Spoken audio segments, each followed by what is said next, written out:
All over the Western Hemisphere, in Chile and Panama, in Ecuador and Argentina, a new power is making its presence felt. Until recently, China had little interest in Latin America. Now, its investment is transforming the region. Great Decisions investigates this new phenomenon, as well as the challenges it has brought: rising levels of debt, worries about creeping authoritarianism, and the prospect of direct competition with the United States. Competing for influence, China in Latin America. Next on Great Decisions.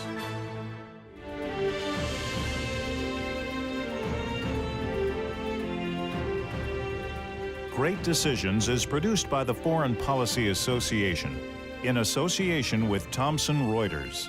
Funding for Great Decisions is provided by PricewaterhouseCoopers LLP and the Nelson B. Delavan Foundation.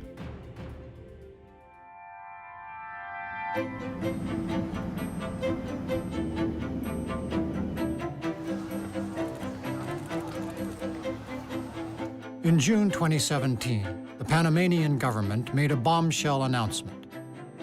Panama would become just the second nation in Central America to establish diplomatic relations with the People's Republic of China.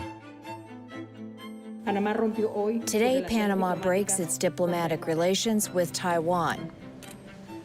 A world that is connected, that is globalized, where cooperation amongst countries is necessary to achieve development and to really advance. It's necessary to be connected to such a large country. It was a decision that caught the U.S. State Department unawares. It came as quite a surprise to the United States. I was the serving ambassador at the time, the president, Juan Carlos Varela. He had been publicly supportive of switching recognition. We were surprised more at the timing and, frankly, at the fact that there wasn't any pre-consultation. I was not made aware of it until literally about an hour before the president went on television and announced it.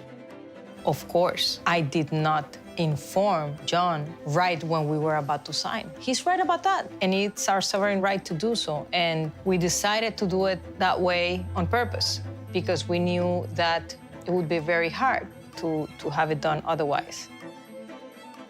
I think a country like mine can be mature and understand the challenges and the advantages to my country on dealing with different countries.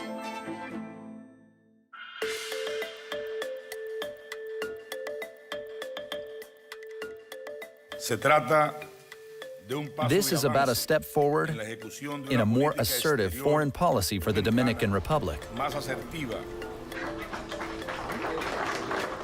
Over the next 14 months, two other countries, the Dominican Republic and El Salvador, followed Panama's lead.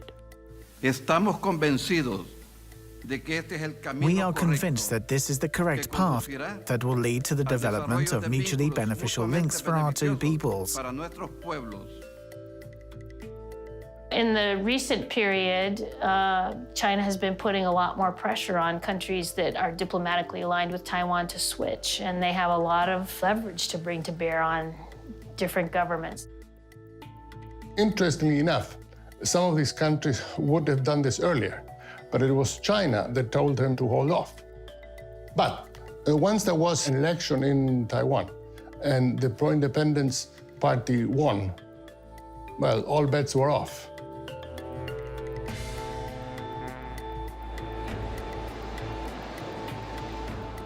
China's bid for recognition in Latin America reflects a new priority for a country whose main focus, under the auspices of the Belt and Road Initiative, has long been in Asia and Africa. We've seen China expand the Belt and Road Initiative to the Latin American region. It's been something that's focused more extensively on Asia and Europe and Northern Africa to a degree, but has become increasingly global over the years. In several of the Chinese government's statements, Latin America is included as a part of the Belt and Road. We have seen a lot of activities Beijing is doing in Latin America. Now, with President Trump determined to check China's growth, Latin America has turned into an unexpected battlefield. Make no mistake about it, China's doing it for its own interests. They want the markets that they create to play according to the Chinese rule, which is a government-run system, not an open market economy. They also are using these avenues for their national security purposes, including stealing intellectual property and jeopardizing our national security. I think China's involvement in Latin America is an economic threat. I'm from Florida. Our biggest trading partners are generally South and Central America. This is a clear competitor to the United States in our backyard. There's no question, they're not our friend.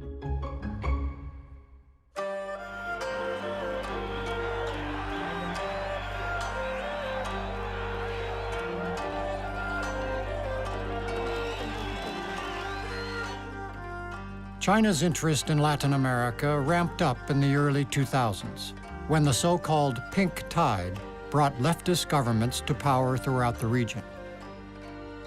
Traditionally, the Chinese have focused more on countries like Venezuela and Ecuador, and these are countries that in China are regarded as leftist.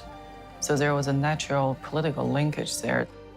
There was a member of the Standing Committee of the Politburo in China, a man by the name of Li Changchun, who first traveled to Venezuela, struck a friendship with Hugo Chavez, thought it was a good idea for China to make inroads in Venezuela. He found an ideological sympathy with Hugo Chavez, so they started going in with all these loans for Venezuelan infrastructure.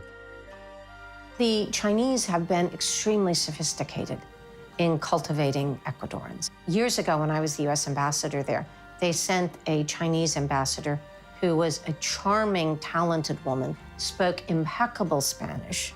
Sobre todo en América Latina y China. Immediately set about getting to know Ecuadorians, organized and funded trips for the president of Ecuador and cabinet to go to China.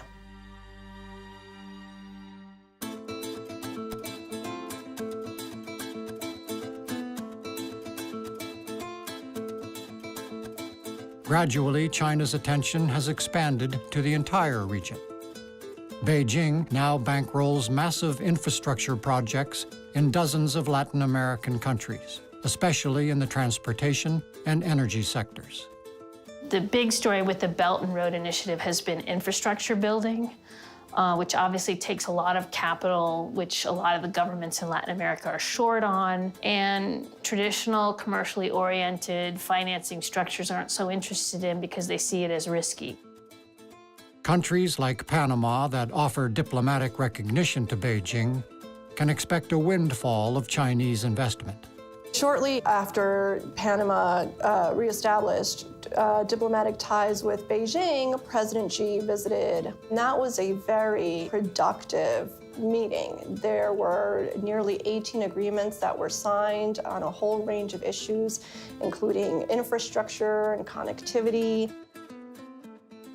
A Chinese company won the tender for building the fourth bridge of the Panama Canal. That's a $1.4 billion project. Panama is being built up by China into its main logistics and transport hub in the Americas.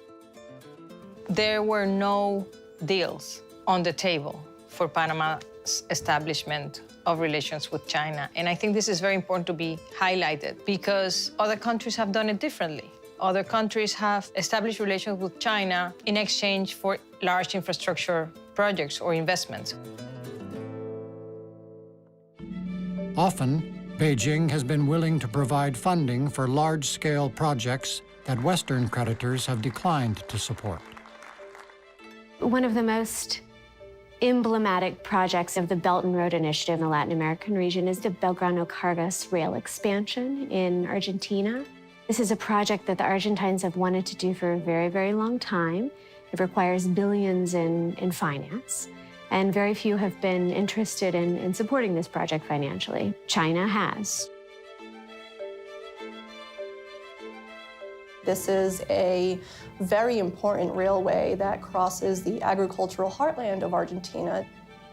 And it is as much in China's interest as it is in Argentina's interest to modernize this railway. This railway transports materials that are essential for China: soy, wheat, corn, flour. Chinese loans require the use of Chinese companies and of Chinese equipment. Argentina happens to produce a lot of the things that would be required to build a railway. But the loan conditions were such that they required the importation of Chinese equipment fully across the board, which was detrimental, I think, to local industry.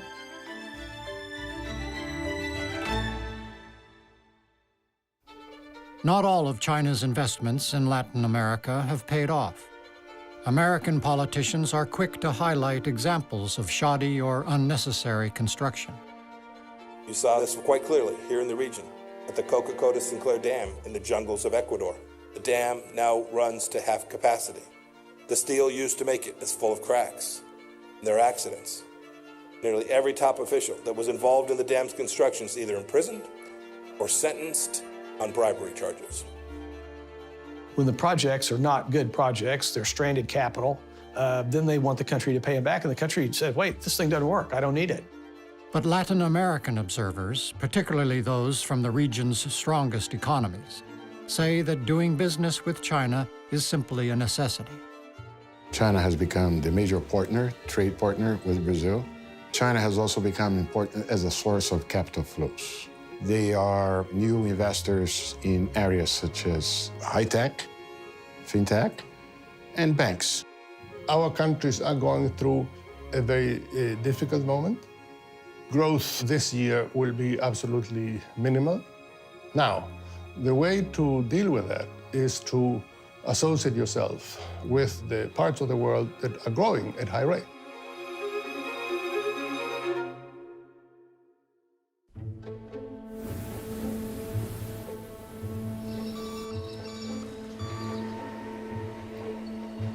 One problem for Latin American countries that rely on Chinese capital is the risk of racking up debts they cannot possibly repay. That's appealing if you are the leader of a nation that is poor, that needs money, and the Chinese come in and say, we'll give you a soft loan. You're focused on today. You're not focused on what's going to happen 10 years out when those loans come due. Members of the Trump administration have repeatedly accused China of pursuing debt trap diplomacy, with the goal of gaining political influence. Let me say with great respect to all the nations across this wider region and the world, do not accept foreign debt that could compromise your sovereignty. Protect your interests. Preserve your independence. Debt trap is a tricky term because by using the word trap, it suggests intention.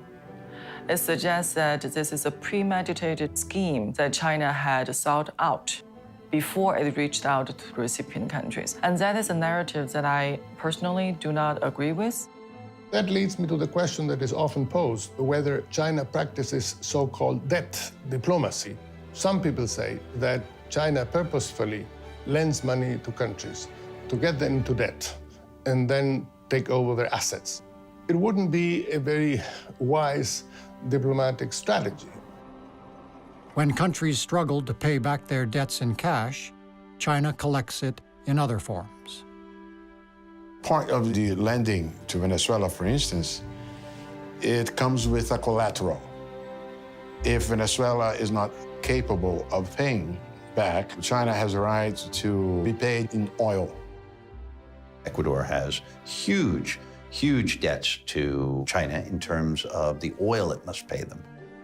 80 to 90% of all of their production is due to China over the next 5 to 10 years. Even in oil-rich countries, however, China's investments can be risky. Chinese oil investment in Venezuela now is regarded as not only a debt trap for Venezuela, but also a trap for China as a lender, because Venezuela domestic politics turned south, and the government is unable to repay the loans that it took from China. China continues to offer financing to Venezuela, but in lesser amounts than we've seen in previous years. So everything is about sort of maintaining the status quo, a degree of stability, and trying to ensure that enough oil is being produced to be able to pay things back. So at some point, these countries will come to the conclusion that, as they say, if you owe the bank $100, you have a problem. If you owe the bank $1 billion, the bank has a problem. So in this case, maybe China has a problem. As Beijing invests more and more heavily in Latin America, it is inevitably drawn into political controversies in the Western Hemisphere, including ones that China's leaders would prefer to avoid. China has always maintained this policy of non-interference in the domestic affairs of sovereign nations. But as China's footprint grows globally, whether in Latin America or other regions, inevitably China will be dragged into some political issues. China wanted to host a meeting of the Inter-American Development Bank in China. But there's a delicate issue, which is that most IDB members recognize Juan Guaido as a legitimate president of Venezuela. So the IDB countries say, well, if you want to host us, fine, we'll come. Just make sure you invite the person we consider to be the legitimate president. At the end of the day, China ended up canceling the meeting. So that's what happens with China in Latin America. They usually stumble unnecessarily into these situations.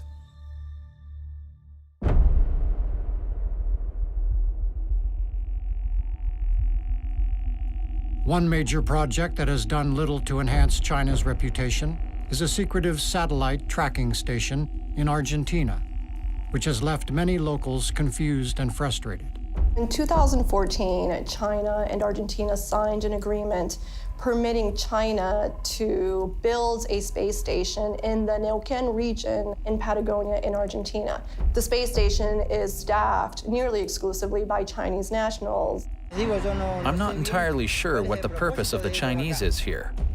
The Chinese haven't done anything here. They haven't left behind anything of value. China has consistently maintained that this space station is purely for peaceful purposes. However, the space station is managed by an agency that has very close ties to the People's Liberation Army, China's military, which has raised concerns in the US and elsewhere about whether the space station has a dual use. If there is so much security, they are protecting or want to investigate something. No, an observatory does not need that many guards just to see the moon.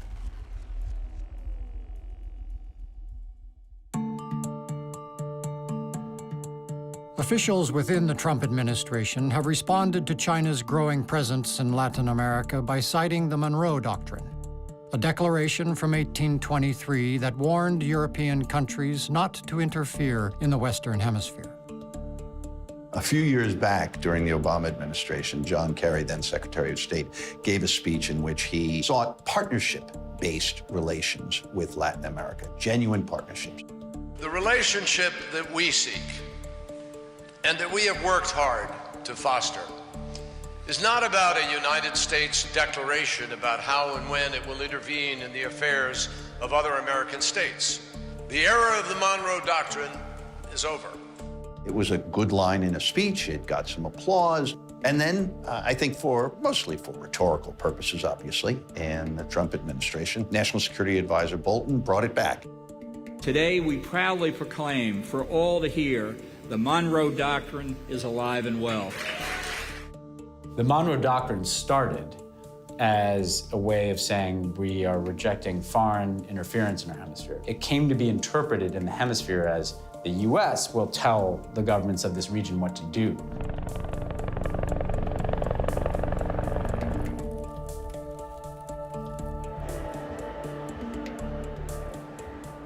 The Monroe Doctrine has always been very offensive to Latin American countries. We have never quite agreed and been happy with the Monroe Doctrine. It's not something that Latin American countries look up to.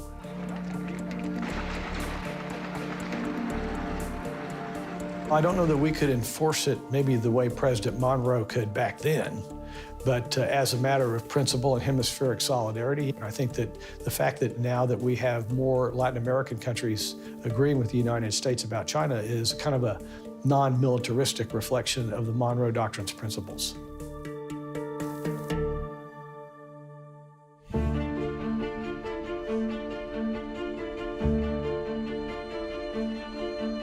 In April 2019, Secretary of State Mike Pompeo traveled to Santiago, Chile. where he laid out the Trump administration's case for why Latin American countries should reject Chinese influence and investment. The basic message the Secretary of State Pompeo conveyed during his visit was that trading with and doing business with China was a dangerous proposition. China does business in places like Latin America. It often injects corrosive capital into the economic bloodstream, giving life to corruption and eroding good governance. To say that Chile should not trade with China is a bit of a complicated proposition. If Chile were to stop trading with China, the economy would fall apart. Ultimately, our strategy as a nation can't be to try to keep China out of economic markets around the world. It has to be to compete with Chinese products and Chinese investment. The United States has no complementary vehicle by which to offer economic investments in South America side by side with the offers that they're getting from the Chinese. This administration has been pulling back on U.S. participation. As a result, there's a void. And China has been very willing to come in and try to fill that void. So we've seen China presence in our hemisphere rise as the U.S. presence has declined. Latin American observers have also noted the disparity between the American and Chinese approaches to their region. When U.S. cabinet members visit Latin America these days, all they do is talk about China. When Chinese cabinet members visit Latin America, all they do is talk about trade and investment. And, well, there's an interesting contrast there. And I suppose you can guess which one is more effective. When they go around saying, beware the Chinese, it's from a very paternalistic point of view, as if we needed to be told, as if we didn't understand what the risks were, as if it was the United States who had to come and inform us of the risk of engaging the Chinese. And I would tell you, no, most of these countries understand the risks. They're only appealing to China because the United States has shunned them. The Chinese have occupied a void. They fill the blanks. The whole Latin America, and there is no exception, is in dire need of infrastructure investments. So why would they simply listen to a plea, to a call from Washington to stop the entry of Chinese capital without having any alternative to fill the blank? In an effort to help the U.S. compete with China around the world, Congress passed legislation called the BUILD Act in October 2018. That law paved the way for the Trump administration to establish a government agency that directs private sector funds for international development. In 2019, the Development Finance Corporation was created to extend U.S. foreign policy and development goals by operating in more than 90 countries around the world to bring affordable housing and water and infrastructure to the partners that need it most. Well, I think the BUILD Act is a good opportunity to pull private sector investment and public sector investment together, more along the lines of the way MITI in Japan and some of the other national investment support programs do. You can draw a contrast between our investments throughout the region and China's investment throughout the region. We believe that the private sector is able to catalyze stable societies better than state-directed authoritarian government investment. In the end, there is little consensus about China's engagement in Latin America, even from those in the region who have watched China's relationships develop up close. The Chinese are like corporate raiders. They come in, they make a sweetheart deal with management, start cost-cutting, firing workers. The people of the countries that China goes into usually end up fearing the Chinese. The Chinese antagonize the people of the countries where they go into. Not only have we not had any significant antagonisms or difference with Chinese companies, our problem is that we don't have enough of them. We would like to have more Chinese companies in Chile. We would like to have more Chinese investment. Whether the future brings conflict or cooperation between China and the United States, one thing is clear. American policymakers must now grapple with the consequences of China's rise in every corner of the world, including in their own backyard.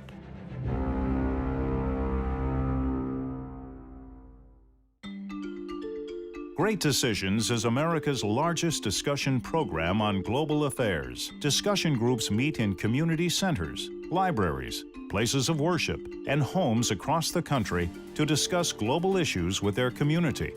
Participants read the 8-topic briefing book, meet to discuss each topic, and complete a ballot, which shares their views with Congress. To start or join a discussion group in your community, visit fpa.org or call 1-800-477-5836. Great Decisions is produced by the Foreign Policy Association in association with Thomson Reuters. Funding for Great Decisions is provided by PricewaterhouseCoopers LLP and the Nelson B. Delavan Foundation.